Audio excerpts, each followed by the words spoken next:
क्या आप जानते हैं कि भारत के कुछ हिस्सों में जाने के लिए आपको पासपोर्ट के जैसा एक परमिट लेना पड़ेगा और इस परमिट का नाम है इनर लाइन परमिट। आज के वीडियो में हम इसी के बारे में बात करेंगे कि ये इनर लाइन परमिट क्या है, इसका इतिहास क्या है, यानी कब से ये शुरू हुआ, इसको लगाने का उद्देश्य क्या है, वो कौन कौन से राज्य हैं जहां पर इनर लाइन परमिट लागू है, यानी उन राज्यों में जाने के लिए आपको इनर लाइन परमिट लेना पड़ेगा। साथ में बात करेंगे आर्टिकल 19 की और इनर लाइन परमिट, इनमें दोनों में क्या कनेक्शन है, नागरिकता संशोधन अधिनियम और इनर लाइन परमिट का क्या कनेक्शन आपस में है। बहुत सारे लोग ये सवाल उठाते हैं कि उन्हीं विशेष राज्यों में क्यों है, बाकी राज्यों की भी अपनी संस्कृतियां हैं, अपनी भाषाएं हैं, तो वहां पर इसको लागू क्यों नहीं किया गया है। साथ में बात करेंगे आर्टिकल 372 की और जानेंगे कि क्या ये संवैधानिक प्रावधान है या गैर कानूनी तरीके से इसको लागू किया गया है। डिटेल में बात करते हैं इस वीडियो में इनर लाइन परमिट के बारे में। इनर लाइन परमिट की शुरुआत होती है अंग्रेजों के समय में, यानी 1873 में। जब अंग्रेज आज के पूर्वोत्तर भारत में जाते हैं, नॉर्थ ईस्ट वाले इलाके में जाते हैं, तो जनजातियां जो हैं वहां की वो बहुत विरोध करती हैं और इसी विरोध को शांत करने के लिए अंग्रेजों ने बीच का रास्ता निकाला, यानी जो मैदानी वाला हिस्सा था वहां पर अंग्रेजों ने अपने काम शुरू किए और जो पहाड़ी इलाके थे, जो वन थे, उनके लिए एक इनर लाइन यानी एक बाउंड्री खींच दी गई कि बाहर के लोग अंदर नहीं जाएंगे और जनजातियों के वन और उनके संसाधन सुरक्षित रहेंगे ताकि जनजातियां विरोध ना करें ब्रिटिश का। लेकिन जब भारत आजाद हुआ 1947 में, तो इस व्यवस्था को चालू रखा गया और संविधान जब लागू हुआ 26 जनवरी 1950 को, तो संविधान में एक आर्टिकल जोड़ा गया, आर्टिकल 372। अब ये किन किन राज्यों में है, यहाँ आप मेरे पीछे देख रहे हैं मैप, ये इन राज्यों में लागू है, 4 राज्यों में। अगर वर्तमान की बात करेंगे तो 4 ऐसे स्टेट हैं जहां पर इनर लाइन परमिट अभी भी लागू है, जारी है, और वो है, आपको याद करने के लिए याद रखना, जो म्यांमार से जिनकी सीमाएं लगती है वो चारों राज्य हैं इनर लाइन परमिट वाले। म्यांमार से पहले सीमा किसकी लगेगी, अरुणाचल प्रदेश की। दूसरा, इसी के नीचे एक राज्य है नागालैंड, नागालैंड के नीचे राज्य है आपका मणिपुर और मणिपुर के नीचे है मिजोरम।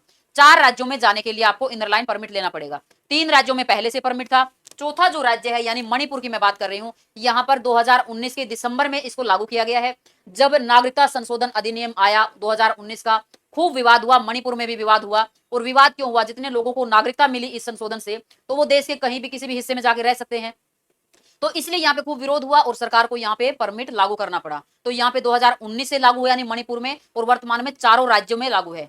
फिर आप बात करेंगे अंडमान निकोबार द्वीप समूह की, वहां भी कई द्वीप ऐसे, पूरा नहीं है, कई द्वीप ऐसे हैं जहां पे आपको जाने के लिए इनर लाइन परमिट लेना पड़ेगा।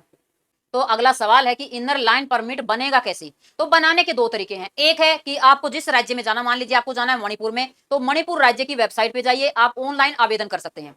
और दूसरा तरीका आपके पास है कि इन राज्यों के रेजिडेंट कमिश्नर ऑफिस है 3 जगह पे भारत में, एक है दिल्ली में, एक है कलकत्ता में और एक है गुवाहाटी में, वहां पर जाकर भी ये परमिट आप ले सकते हैं। परमिट आपको मिलेगा 15 दिन से लेकर 1 महीने तक के लिए। अगर जरूरत पड़ेगी तो इस टाइम को बढ़ाया जा सकता है, अगर राज्य सरकार परमिशन दे तो। इसमें आपको डिटेल भरनी पड़ेगी, आपको नाम भरना पड़ेगा, आपको ये भरना पड़ेगा कि आप क्यों जा रहे हैं, आपका यात्रा का उद्देश्य क्या है, आपको जगह का नाम भी भरना पड़ेगा कि आपको किन किन जगह पे जाना है, ये सारी डिटेल आपको साफ साफ लिखना पड़ेगा उसमें। जिस जगह के लिए आपको परमिशन मिलेगा आप उसी जगह पे जा सकते हैं। ये नहीं कि आपको परमिशन है किसी और जगह के लिए और आप घूमते हुए पाएंगे किसी और जगह पे, तो आपको अरेस्ट किया जा सकता है। इनर लाइन परमिट का उद्देश्य क्या है, तो इनर लाइन परमिट का उद्देश्य है स्थानीय जनजातियों की पहचान और उनकी संस्कृति की रक्षा करना, उनकी जमीन और उनके संसाधनों को बाहरी लोगों के हस्तक्षेप से बचाना, अनियंत्रित माइग्रेशन पे रोक लगाना, अनियंत्रित शहरीकरण से रोक लगाना। क्या आर्टिकल 19 और इनर लाइन परमिट दोनों आपस में विरोधी हैं? तो इसका जवाब जानते हैं। जब हम आर्टिकल 19 पढ़ेंगे तो वहां क्या लिखा हुआ है, आर्टिकल 19 डी और ई। डी में क्या है कि आप देश में कहीं भी घूम फिर सकते हैं, और ई क्या है कि आप देश में कहीं भी निवास कर सकते हैं, कहीं भी बस सकते हैं। निवास मतलब टेम्पोररी, आपका घर वहां हो सकता है, और बसने का मतलब होता है आप सेटल हो गए वहां पे परमानेंट। लेकिन जब आप पढ़ेंगे इनर लाइन परमिट, तो आपको पढ़ेंगे कि आपको किसी राज्य विशेष में जाने के लिए परमिशन लेनी पड़ेगी, कोई पास बनवाना पड़ेगा। क्या ये आपस में विरोधी हैं?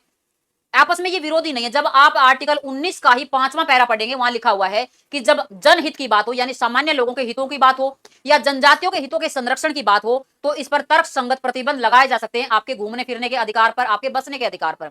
सुप्रीम कोर्ट ने भी इसको वैध माना है कि जनजातीय हितों की सुरक्षा के लिए, कबीलाई क्षेत्रों की सुरक्षा के लिए इसको ऐसा करना जरूरी है। तो ये व्यवस्था अवैध नहीं है बल्कि संवैधानिक है, और जनजातीय हितों के संरक्षण के लिए ऐसे प्रावधान किए गए हैं।